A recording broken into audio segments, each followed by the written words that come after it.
Trade in the Zone, de Mark Douglas. Capítulo 10. O impacto das convicções no trading.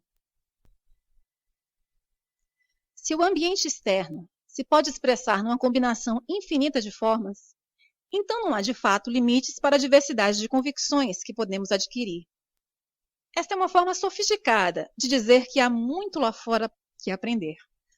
Mas olhando para a natureza da humanidade de um modo global, diria que não vivemos as nossas vidas totalmente em consonância com esta afirmação.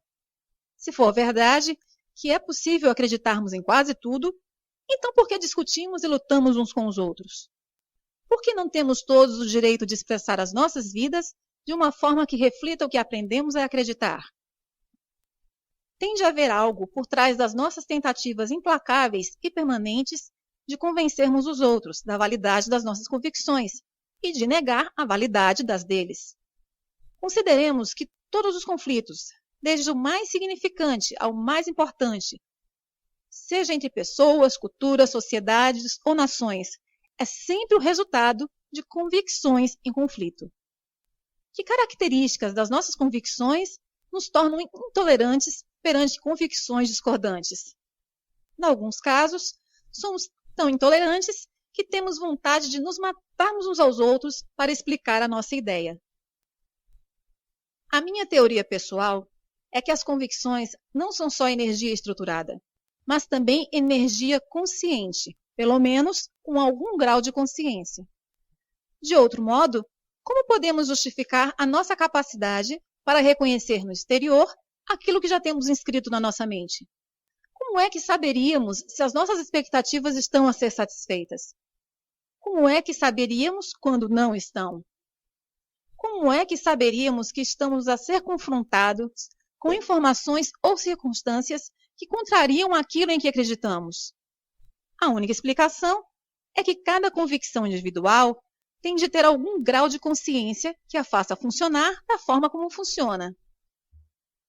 A ideia de a energia ter algum grau de consciência pode ser difícil de aceitar. Mas há várias observações que podemos fazer sobre as nossas naturezas individuais e coletivas que suportam esta possibilidade. Primeiro, todas as pessoas querem que se acredite nelas. Não importa qual a convicção. A experiência de acreditarem em nós sabe bem. Penso que estas sensações positivas são universais, significando que se aplicam a todos. Inversamente, ninguém gosta que não acreditem em si. Não é uma boa sensação. Se eu dissesse, não acredito em você, a sensação que se iria repercutir no seu corpo e mente é negativa e também universal. Similarmente, ninguém gosta de ver as nossas convicções desafiadas. O desafio é sentido como um ataque. Toda a gente, independentemente da sua convicção, parece reagir do mesmo modo. A reação típica é argumentar, defendermos-nos, as nossas convicções e, consoante a situação, contra-atacar. Quando nos exprimimos, gostamos que nos escutem. Se sentimos que a nossa audiência não está a prestar atenção, como é que nos sentimos? Não nos sentimos bem.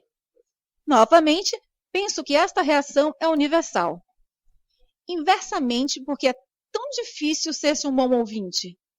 Porque para se ser um bom ouvinte, temos na realidade que ouvir, sem pensar como nos vamos exprimir no momento em que podemos interromper a pessoa que está a falar. Que fosse incontrolável estar por detrás da nossa incapacidade para ouvir sem interromper. Nós não gostamos de estar na companhia de pessoas com convicções semelhantes às nossas, porque nos sentimos confortáveis e seguros?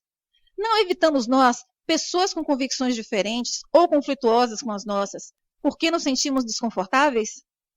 A essência dessa implicação é que no momento em que adquirimos uma convicção, ela parece assumir vida própria, fazendo-nos reconhecer e ser atraídos pela sua semelhança e repelidos por qualquer coisa que lhe seja oposta ou contrária. Considerando o vasto número de convicções divergentes que existem, se estas sensações de atração ou conforto e repulsa ou ameaça forem universais, então cada convicção tem, de alguma forma, de estar consciente da sua existência, e esta energia estruturada e consciente tende a se comportar sob formas características que não são comuns a todos nós. As principais características de uma convicção. Há 3 características básicas que precisamos compreender para interiorizar efetivamente as 5 verdades fundamentais sobre o trading a um nível funcional no nosso ambiente mental. 1. As convicções adquirem vida própria e, por conseguinte, oferecem resistência a qualquer força que altere a sua forma presente. 2. Todas as convicções ativas exigem forma de se manifestarem. 3. As convicções estão sempre presentes e ativas, quer estejamos conscientes ou não da sua existência no nosso ambiente mental. 1. As convicções resistem a qualquer força que tente alterar a sua forma atual. Podemos não compreender a dinâmica subjacente ao modo como as convicções mantêm a sua integridade estrutural, mas podemos observar que o fazem face a uma pressão ou força extrema. Ao longo da história da humanidade, há muitos exemplos de pessoas cuja convicção relativamente a algum assunto ou causa foi tão poderosa que preferiram sofrer insultos, tortura e morte do que contrariar as suas convicções. Isto é, com certeza, uma demonstração precisa de como as convicções podem ser poderosas e da medida em que conseguem resistir a qualquer tentativa de serem alteradas ou violadas, por mais leve que seja. As convicções parecem ser compostas por um tipo de energia ou força que resiste naturalmente a qualquer outra força que as possa fazer manifestar de forma contrária ou diferente da sua forma atual. Significa isto que não podem ser alteradas? Certamente que não. Significa simplesmente que temos de perceber como funcionar com elas. As convicções podem ser alteradas, mas não do modo como a maioria das pessoas podem pensar. Acredito que quando uma convicção é formada, não pode ser destruída. Ou seja, não há nada que possamos fazer para que uma ou mais de nossas convicções se desvaneça, como se nunca tivesse existido. Esta afirmação fundamenta-se numa lei elementar da física. Segundo Albert Einstein e outros na comunidade científica, a energia não pode ser criada nem destruída, só pode ser transformada. Se as convicções são energia consciente e estruturada, ciente da sua existência, esse princípio da física também se aplica às convicções, pelo que tentar erradicá-las não é possível. Se soubesse que alguém ou alguma coisa o estava a tentar destruir, como reagiria? Iria defender-se, lutar e possivelmente fortalecer-se mais do que antes de conhecer a ameaça. Cada convicção individual é um componente daquilo que consideramos ser a nossa identidade. Não será razoável esperar que, se ameaçada, cada convicção individual reaja em conformidade com a forma como todas as outras partes de si reagem coletivamente? O mesmo princípio verifica-se se tentarmos agir como se uma convicção particularmente incomodativa não existisse. Se acordasse uma manhã e todas as pessoas o ignorassem e agissem como se você não existisse, como iria reagir? Provavelmente não passaria muito tempo até que agarrasse alguém e o olhasse nos olhos para o forçar a reconhecê-lo. De novo, se intencionalmente ignorada, cada convicção individual vai funcionar exatamente do mesmo modo. Vai descobrir uma forma de forçar a sua presença no nosso processo de pensamento consciente ou no nosso comportamento. A forma mais fácil e mais eficaz de lidar com as nossas convicções é lentamente torná-las inativas ou fazer com que deixem de funcionar, retirando-lhes a energia. Chamam a este processo desativação. Após a desativação, a estrutura original da convicção permanece intacta, pelo que tecnicamente não mudou. A diferença é que a convicção já não tem energia. Sem energia, não tem capacidade para funcionar como uma força sobre a percepção que temos na informação ou sobre o nosso comportamento. Aqui está um exemplo pessoal. Em criança, ensinaram-me a acreditar no Papai Noel e na Fada dos Dentes. No meu sistema mental, ambos são exemplos perfeitos do que agora são convicções inativas, que não estão em funcionamento. No entanto, embora estejam inativas, existem ainda dentro do meu sistema mental, só que agora existem como conceitos sem energia. Se lembrar do capítulo anterior, defini convicções como uma combinação de experiência sensorial e palavras que formam um conceito dotado de energia. A energia pode ser retirada do conceito, mas o conceito em si permanece intacto na sua forma original. No entanto, sem energia, já não tem a capacidade para funcionar sobre a percepção de informação ou sobre o comportamento. Assim, enquanto estou aqui sentado a escrever no meu computador, se alguém chegasse perto de mim e dissesse que Papai Noel estava à porta, como acha que eu iria definir e interpretar essa informação? Iria tratá-la como irrelevante, ou uma brincadeira, é claro. No entanto, se eu tivesse 5 anos e minha mãe me dissesse que Papai Noel estava à porta, as suas palavras teriam fornecido imediatamente uma enorme fonte de energia, com carga positiva, que me teria compelido a levantar-me num salto e correr para a porta o mais rapidamente que conseguisse. Nada me poderia deter e ultrapassaria qualquer obstáculo no meu caminho. Numa dada altura, os meus pais disseram-me que Papai Noel não existia. É claro que a minha primeira reação foi de incredulidade. Não acreditei, mas acabei por me convencer. No entanto, o processo de convencimento não destruiu a minha crença no Papai Noel, nem fez com que ele deixasse de existir. Simplesmente retirou a energia da minha convicção acerca da sua existência. A convicção foi transformada num conceito inativo e não funcional sobre o modo como o mundo funciona. Não tenho a certeza para onde foi toda aquela energia, mas sei que uma parte foi transferida para uma convicção de que o Papai Noel não existe. Agora tenho 2 versões contraditórias sobre a natureza do mundo que existe no meu sistema mental. Uma, que o Papai Noel existe. A outra, que o Papai Noel não existe. A diferença entre elas está na quantidade de energia que contém. A primeira não tem praticamente nenhuma energia. A segunda tem energia. Assim, de um ponto de vista funcional, não há contradição ou conflito. Se é possível tornar uma convicção inativa, então é possível desativar todas as convicções, não obstante a sua resistência a qualquer força que tente alterar a sua forma presente. O segredo para mudar efetivamente as nossas convicções está em compreender e, consequentemente, acreditar que não estamos realmente a mudar as nossas convicções. Estamos simplesmente a transferir energia de um conceito para outro conceito que consideramos mais útil e que nos ajuda a satisfazer os nossos desejos ou a atingir os nossos objetivos. 2. Todas as convicções ativas precisam se manifestar. As convicções dividem-se em 2 categorias básicas, ativas e inativas. A distinção entre as duas é simples. As convicções ativas têm energia suficiente para agirem como uma força sobre nossa percepção da informação e sobre o nosso comportamento. As convicções inativas são simplesmente o oposto. São convicções que, por alguma razão, já não têm energia ou têm tão pouca que já não são capazes de agir como uma força sobre o modo como percebemos a informação ou sobre o nosso comportamento. Quando digo que todas as convicções ativas precisam de se manifestar, não quero dizer que todas as convicções no nosso ambiente mental exijam espremer-se em simultâneo.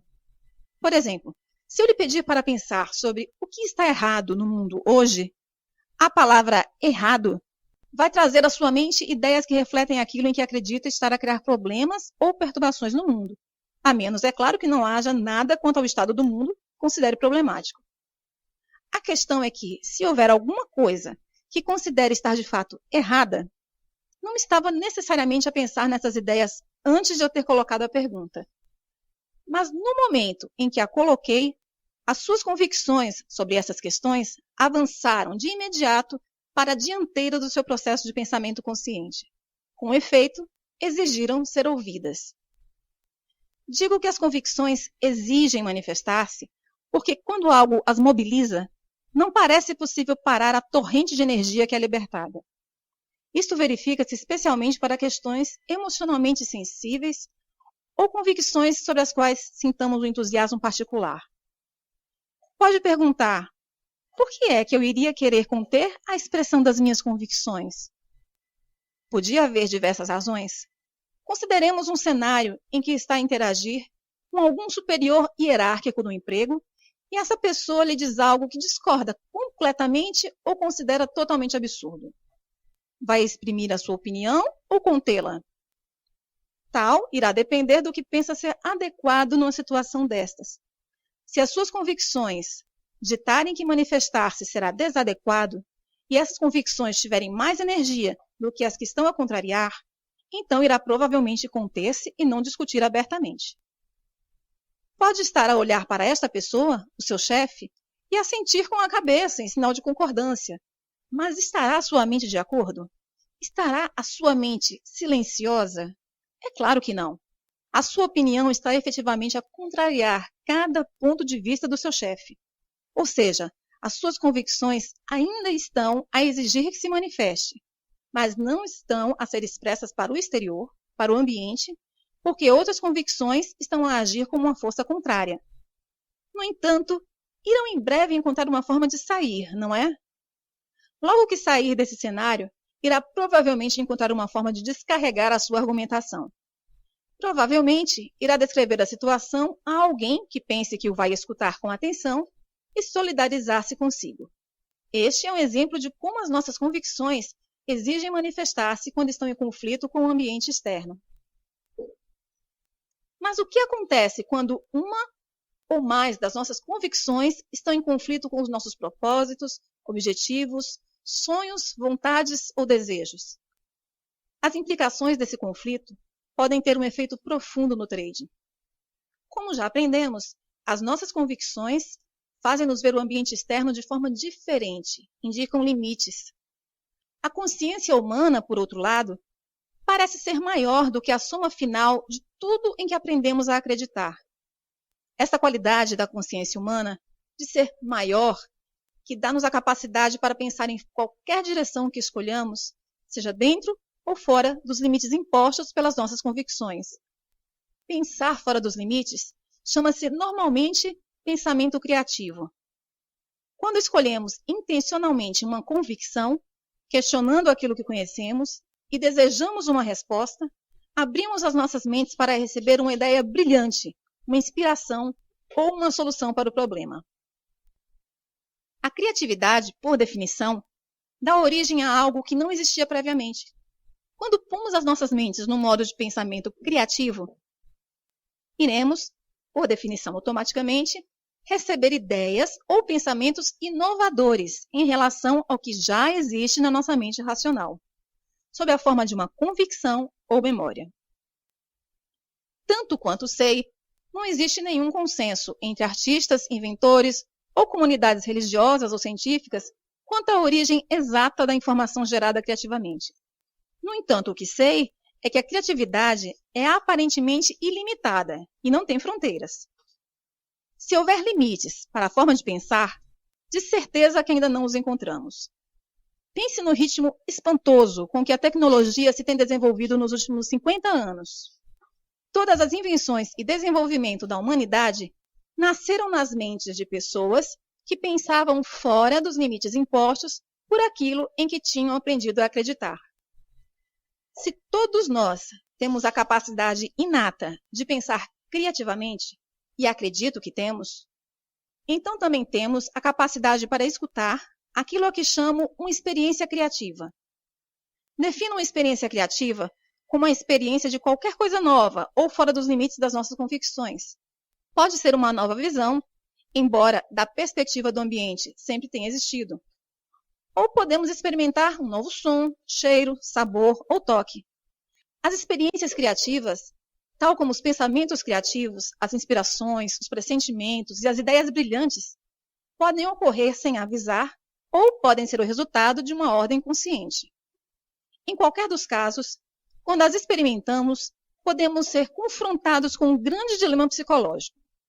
Uma ocorrência criativa seja na forma de um pensamento ou experiência, pode fazer-nos ser atraídos ou desejarmos algo que entre em conflito direto com uma ou mais das nossas convicções. Para ilustrar este ponto, voltemos ao exemplo da criança e do cão. Lembre-se que a criança tivera no passado algumas experiências dolorosas com cães. Embora a primeira experiência tenha sido real do ponto de vista do ambiente, as outras foram resultado do modo como a mente da criança processou a informação, com base no funcionamento dos mecanismos de associação e mecanismos de proteção contra a dor. O resultado final é que sentia medo sempre que encontra um cão. Suponhamos que a criança era bebê quando teve a sua primeira experiência com carga negativa. À medida que cresce e começa a associar palavras e conceitos específicos às suas memórias, irá formar uma convicção sobre a natureza dos cães. Seria razoável considerar que adotou como convicção algo como todos os cães são perigosos. Com a utilização da palavra todos, a convicção da criança está estruturada de um modo que assegura que irá evitar todos os cães de futuro. Não tem motivos para questionar essa convicção, porque todas as experiências confirmaram e reforçaram a sua validade. No entanto, ela, todas as outras pessoas no planeta, está vulnerável a uma experiência criativa. Em circunstâncias normais, irá fazer todo o possível para se assegurar que não se depara com um cão novamente. Mas, e se ocorrer algo inesperado ou não previsto? Suponhamos que a criança está a caminhar com os pais, sentindo-se assim segura e protegida. Agora suponhamos que ela e os seus pais chegam a uma esquina e não conseguem ver o que está do outro lado. Deparam-se com uma cena em que várias crianças, aproximadamente com a mesma idade, estão a brincar com cães e, além disso, estão obviamente a divertir-se muito. Esta é uma experiência criativa. A criança é confrontada com a informação indiscutível de que aquilo em que acredita sobre a natureza dos cães não é verdade. O que acontece agora? Em primeiro lugar, a experiência não foi uma ordem consciente da criança. Ela não tomou a decisão de se expor voluntariamente à informação que contrariava aquilo em que acreditava ser verdade. Podemos chamar a isto uma experiência criativa inadvertida, porque o ambiente externo forçou-a a confrontar-se com outras hipóteses que não acreditava existirem. Em segundo lugar, a experiência de ver outras crianças a brincar com cães e a não se magoarem irá lançar na sua mente um estado de confusão. Depois dessa confusão se dissipar, ou seja, quando começar a aceitar a possibilidade de que nem todos os cães são perigosos, vários cenários serão possíveis. Ver outras crianças da sua idade, com quem se pode identificar claramente, a divertir-se brincando com cães, pode fazer a criança decidir que quer ser como as outras crianças e divertir-se com cães também. Se for esse o caso, este encontro criativo inadvertido fez com que passasse a desejar exprimir-se de um modo que anteriormente não acreditava ser possível, interagindo com cães. De fato, antes a ideia parecia tão absurda que nem sequer lhe tinha ocorrido considerá-la. Agora, não só a considera absurda, como a deseja. Conseguirá, então, exprimir-se de um modo coerente com o seu desejo? A resposta a essa pergunta é uma questão de dinâmica de energia. Há duas forças dentro da criança que estão em conflito direto, lutando para se exprimirem. A convicção de que todos os cães são perigosos e o desejo de se divertir com um cão como as outras crianças. Aquilo que irá fazer na próxima vez que encontrar um cão será determinado por aquilo que tiver mais energia nesse momento, a sua convicção ou o seu desejo. Dada a intensidade da energia da sua convicção de que todos os cães são perigosos, podemos considerar razoavelmente que a sua convicção terá muito mais energia do que o seu desejo. Se assim for, irá considerar o seu próximo encontro com o cão uma experiência frustrante. Mesmo que queira tocar ou afagar o cão, irá achar que não pode interagir com o cão. A palavra todos, na sua convicção, irá funcionar como uma força paralisante, impedindo-a de satisfazer o seu desejo. Pode ter consciência de o cão não ser perigoso, pelo que não a irá magoar, mas só conseguirá afagá-lo quando a balança de energia pender a favor do seu desejo.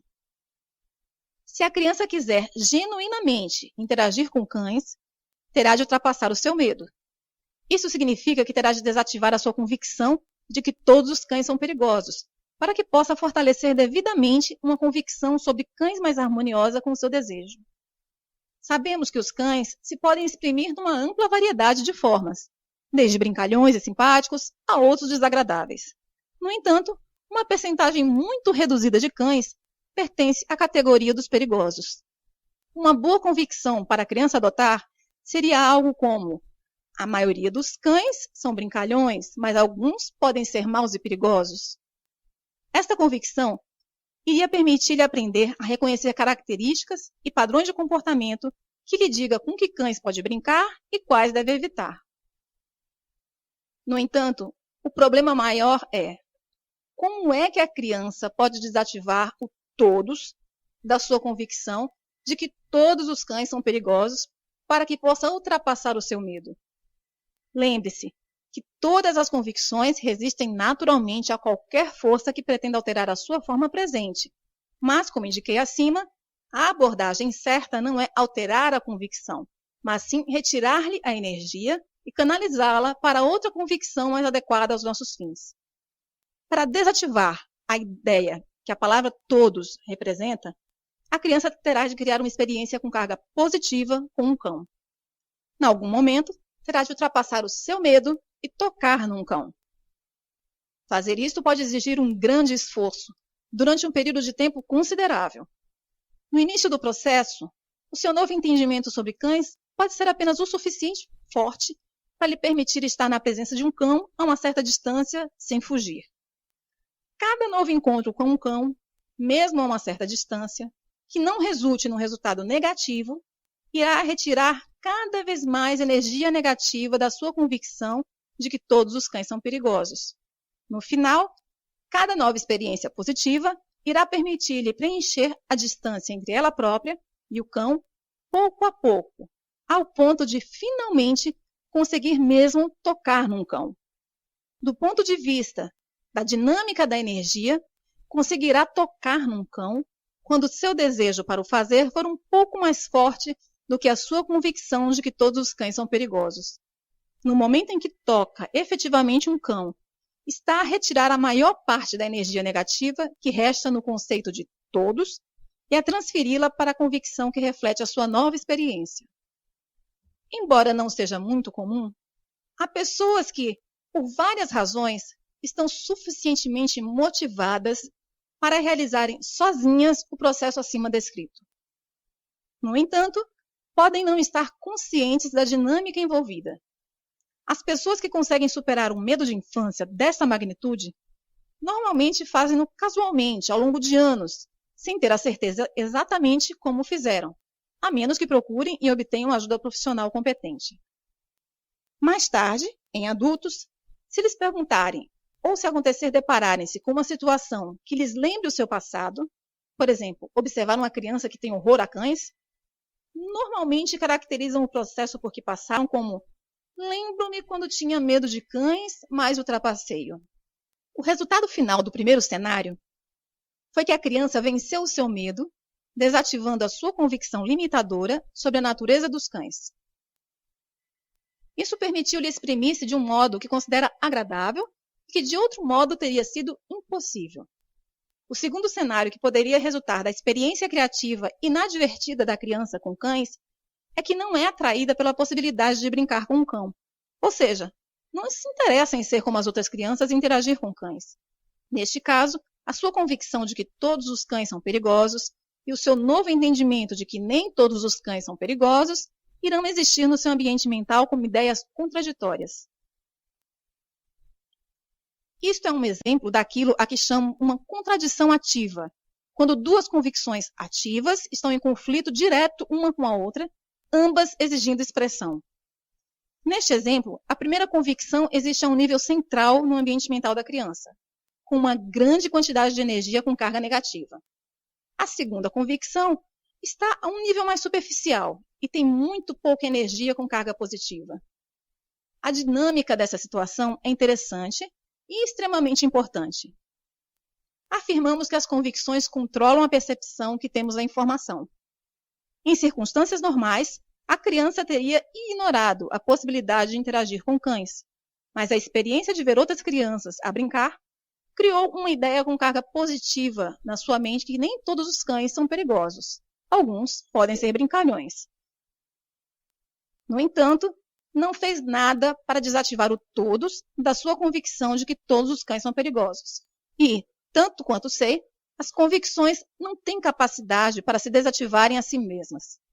Em resultado, as convicções existem no nosso ambiente mental desde o momento em que nascemos até o momento em que morremos, a menos que conscientemente demos passos para as desativar. Todavia, neste cenário, a criança não tem desejo nem motivação para ultrapassar o seu medo. Por conseguinte, a criança fica com uma contradição ativa entre uma convicção fraca de que nem todos os cães são perigosos, o que lhe dá a capacidade de perceber a hipótese de brincar com um cão, e uma convicção forte de que todos os cães são perigosos, que ainda faz sentir medo cada vez que se encontra com um cão. Talvez não o suficiente para fazer correr, porque algum desse medo será contrabalançado pela outra convicção. A capacidade para vermos e, consequentemente, percebermos que uma situação, embora não perigosa, mas capaz de nos imobilizar pelo medo, pode ser bastante desconcertante se não compreendermos que aquilo que descobrimos ao pensar criativamente ou que aprendemos através de uma experiência criativa inadvertida não tem necessariamente energia suficiente para se tornar uma força dominante no nosso ambiente mental. Ou seja, a nossa nova tomada de consciência ou descoberta podia muito bem ter energia suficiente para funcionar como uma força credível da nossa percepção de informação, fazendo-nos com isso perceber hipóteses que, em outras circunstâncias, seriam invisíveis. Mas pode não ter energia suficiente para funcionar como uma força credível do nosso comportamento. Ao fazer esta afirmação, estou a pensar com base no pressuposto de que é precisa mais energia para agirmos ou para nos exprimirmos do que a quantidade de energia que é preciso para observar algo. Por outro lado, uma nova tomada de consciência ou novas descobertas tornam-se imediata e facilmente forças dominantes, se não houver nada dentro de nós que esteja em conflito com elas. Mas se existirem convicções em conflito e não quisermos desativar as forças conflituosas, despendendo algum esforço, especialmente se tiverem uma carga negativa, então agir sobre o que descobrimos será uma luta inglória. O que acabei de descrever é o dilema psicológico que praticamente todos os traders têm de resolver. Suponhamos que compreende bem a natureza das probabilidades e, em resultado disso, sabe que o próximo trade é mais outro numa série de trades que tem um resultado incerto. Todavia, ainda tem receio de realizar aquele próximo trade ou ainda está vulnerável aos erros de trading causados pelo medo que discutimos nos capítulos anteriores. Recorde que a causa elementar do medo é o potencial para definir e interpretar a informação do mercado como ameaçadora. Qual é a origem da possibilidade de interpretar a informação do mercado como ameaçadora? As expectativas. Quando o mercado gera informação que não corresponde àquilo que esperamos, os altos e baixos parecem assumir uma qualidade ameaçadora, passam a ter uma carga negativa. Em consequência, sentimos medo, estresse e ansiedade. Qual é a origem subjacente às nossas expectativas? As nossas convicções. Tendo em conta o que agora compreende acerca da natureza das convicções, se ainda experimentar estados de espíritos negativos quando faz trading, pode considerar que existe um conflito entre o que sabe acerca dos resultados prováveis e outras convicções no seu ambiente mental em luta, exigindo expressão por alguma outra coisa. Lembre-se que todas as convicções ativas exigem expressão, mesmo que não o queiramos. Para pensar em probabilidades, tem de acreditar que cada momento no mercado é único, ou mais especificamente que cada posição aberta tem um resultado único. Quando acreditamos a um nível funcional que cada posição tem um resultado único, significando que é uma convicção dominante sem quaisquer outras convicções a lutarem por algo diferente, iremos experimentar um estado mental livre de medo, estresse e ansiedade quando fazemos trading. Não pode mesmo ser de outra forma. Um resultado único não é algo que já tenhamos experimentado, pelo que não é algo que possamos já reconhecer. Se fosse conhecido, não podia ser definido como único. Quando acreditamos que não sabemos o que vai acontecer a seguir, o que esperamos exatamente do mercado? Se disse, não sei, está totalmente certo. Se acreditarmos que algo vai acontecer e que não precisamos de saber exatamente o que para ganharmos dinheiro, então onde está o potencial para definir e interpretar a informação do mercado como causadora de dor emocional? Se disse, não há nenhum, acertou novamente. Aqui está mais um exemplo de como as convicções exigem expressão. Olhemos para uma situação em que o primeiro encontro de uma criança com um cão foi uma experiência muito positiva. Em resultado, ela não tem problema absolutamente nenhum em interagir com cães, qualquer cão, por sinal, porque não encontrou nenhum que fosse hostil. Por conseguinte, não tem nenhuma noção, uma convicção dotada de energia de que é possível um cão fazer mal ou infligir dor.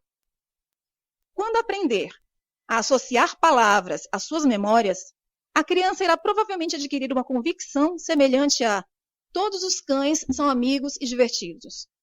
Por conseguinte, cada vez que um cão entrar no seu campo de consciência, esta convicção irá manifestar-se. Do ponto de vista de quem teve uma experiência negativa com um cão, irá parecer que a criança teve uma atitude imprudente.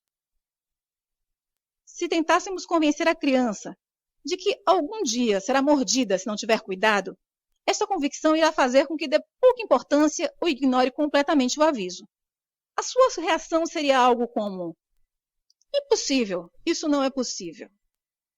Suponhamos que, em algum momento da sua vida, ela se aproxima de um cão desconhecido. O cão rosna. O aviso é ignorado e o cão ataca. Para o seu sistema de convicções, a criança acabou de ter uma experiência criativa. Que efeito terá essa experiência na sua convicção de que todos os cães são amigos? Terá agora medo de todos os cães, como a criança do primeiro exemplo?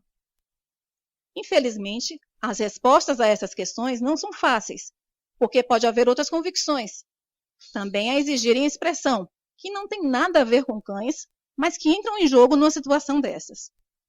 Por exemplo, e se a criança tiver uma convicção altamente desenvolvida quanto à traição? Se acreditar que foi traída por algumas pessoas muito importantes que fizeram com que experimentasse uma dor emocional intensa. Se associar o ataque deste cão particular a uma traição dos cães no geral, no fundo, uma traição da sua convicção contra cães, então podia facilmente ter medo de cães. Toda a energia positiva contida na sua convicção original podia ser transformada de imediato numa energia com carga negativa. A criança podia justificar esta mudança com uma conclusão lógica, de que se um cão me pode trair, todos os cães podem. No entanto, penso que esta é uma ocorrência extrema e muito improvável. O que é mais provável é que a palavra todos, na sua convicção original, seja imediatamente desativada, e que aquela energia seja transferida para uma nova convicção que reflita mais fielmente a verdadeira natureza dos cães. Esta nova experiência originou uma transferência de energia que a forçou a aprender algo sobre a natureza dos cães, que, em outras circunstâncias, consideraria impossível. A sua convicção na afabilidade dos cães permanece intacta. Irá ainda brincar com cães, mas irá agora ter algum cuidado, procurando conscientemente sinais de afabilidade ou de hostilidade. Penso que uma verdade fundamental sobre a natureza da nossa existência é que cada momento no mercado, bem como na vida de todos os dias, tem elementos que conhecemos, similaridades, e elementos do que não conhecemos, ou não podemos conhecer porque ainda não os experimentamos. Até treinarmos ativamente as nossas mentes para esperar um resultado único, iremos continuar a experimentar somente aquilo que conhecemos. Todo o resto, outras informações e possibilidades que não estejam em consonância com o que conhecemos e esperamos, irá passar-nos ao lado, desapercebido, distorcido, completamente negado ou contrariado. Quando acreditarmos verdadeiramente que não precisamos de saber, estaremos a pensar em probabilidades, do ponto de vista do mercado, e não teremos qualquer razão para bloquear, dar pouca importância, distorcer, negar ou contrariar qualquer sinal que o mercado esteja a dar sobre o seu potencial para se movimentar numa determinada direção em particular.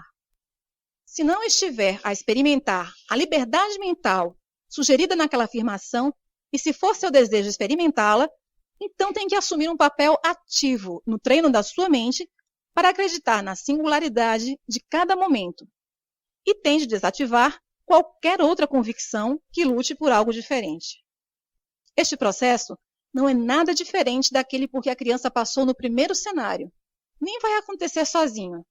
Ela queria interagir com cães sem medo, mas, para o fazer, teve que criar uma nova convicção e desativar as que estavam em conflito. Este é o segredo para conseguir um sucesso consistente como trader. 3.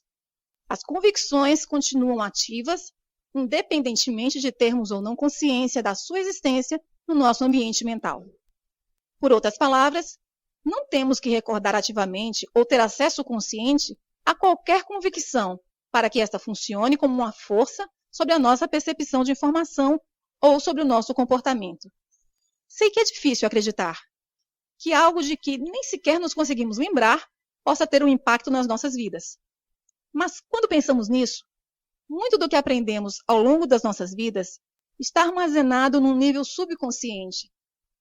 Se lhe pedisse para recordar cada aptidão específica que teve de aprender para poder conduzir um carro com confiança, é provável que não se lembre de tudo em que teve de se concentrar e focar enquanto estava no processo de aprendizagem. A primeira vez que tive a oportunidade de ensinar um adolescente a conduzir, estava absolutamente fascinado com o quanto era preciso aprender e que eu dava como natural, e sobre o qual não pensava a um nível consciente. Possivelmente, o melhor exemplo que ilustra essa característica é as pessoas que conduzem sob influência do álcool. Numa noite, há milhares de pessoas que beberam tanto que não têm consciência de como levar um carro do ponto A para o ponto B. É difícil imaginar como isto é possível, a menos que aceite que as aptidões para conduzir e a convicção de uma pessoa na sua capacidade para conduzir operam automaticamente, a um nível muito mais profundo do que a consciência detecta. Certamente, alguma percentagem destes condutores alcoolizados tem acidentes, mas quando comparamos a taxa de acidentes com o número de pessoas a conduzir sob a influência do álcool, é notável que não haja muito mais acidentes. De fato, é muito mais provável que um condutor alcoolizado cause um acidente quando adormece ou quando alguma situação exige uma decisão consciente e uma reação rápida. Por outras palavras, as condições necessárias para uma boa condução são tais que não basta funcionar com as aptidões subconscientes. Autoavaliação e trading. O modo como essa característica se aplica ao trading é bastante profundo. O ambiente de trading oferece-nos um palco de oportunidades ilimitadas para acumular riqueza. Mas só porque o dinheiro está disponível e nós percebemos a possibilidade de o obter, não significa necessariamente que nós, como pessoas, tenhamos um sentido ilimitado de autoavaliação. Ou seja, pode haver uma enorme discrepância entre a quantidade de dinheiro que desejamos para nós, a quantidade que percebemos estar disponível e a quantidade que, na realidade, acreditamos que valemos ou merecemos. Todas as pessoas têm um sentido de autoavaliação. A forma mais fácil de descrever esse sentido é listar todas as convicções ativas, tanto conscientes como subconscientes, que têm potencial para argumentar a favor ou contra a acumulação de níveis de sucesso e prosperidades maiores. Depois, compare a energia das convicções com carga positiva com a energia das convicções com carga negativa. Se tiver mais energia com carga positiva a argumentar a favor do sucesso e da prosperidade do que a energia com carga negativa, então tem um sentido positivo de autoavaliação. No outro caso, tem um sentido negativo de autoavaliação. O que tem de saber é que é difícil não adquirir algumas convicções com carga negativa, que argumentem contra o sucesso. A maioria dessas convicções autossabotadoras têm sido esquecidas há muito e operam a um nível subconsciente. Mas o fato de as podermos ter esquecido não significa que tenham sido desativadas. Como é que adquirimos convicções autossabotadoras?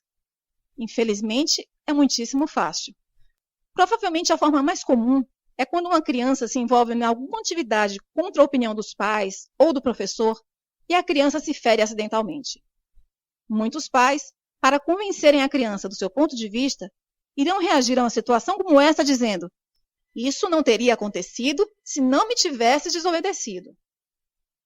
O problema de fazer ou ouvir afirmações como esta é que há um potencial para a criança associar todos os futuros ferimentos a estas afirmações e, subsequentemente, formar uma convicção de que é uma pessoa com menos valor, que não merece sucesso, felicidade ou amor. Qualquer coisa em relação à qual nos sintamos culpados pode ter um efeito nefasto no nosso sentido de autoestima. Normalmente, a culpa parece associada a ser-se uma má pessoa, e a maioria das pessoas acreditam que as más pessoas devem ser castigadas, certamente não recompensadas. Algumas religiões ensinam às crianças que ter muito dinheiro não é positivo. Algumas pessoas acreditam que ganhar dinheiro de algumas formas é errado, mesmo que possa ser perfeitamente legal e moralmente aceito pela sociedade. De novo, pode não ter uma recordação específica de ter aprendido algo que argumentasse contra o sucesso, mas tal não significa que o que aprendeu não esteja a influenciá-lo.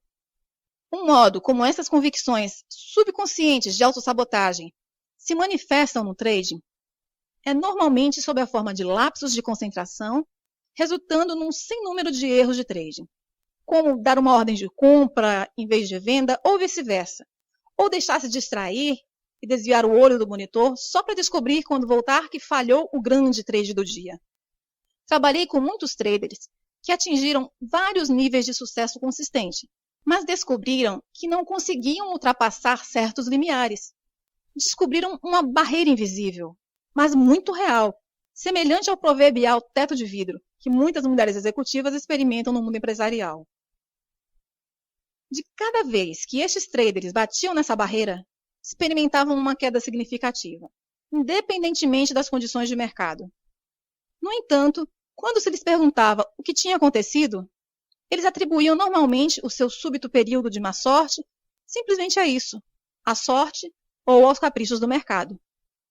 Curiosamente, era comum criarem uma curva de resultados crescente, por vezes durante um período de vários meses, e a queda significativa ocorria sempre no mesmo ponto da curva. Descreva este fenômeno psicológico como a entrada numa zona mental negativa.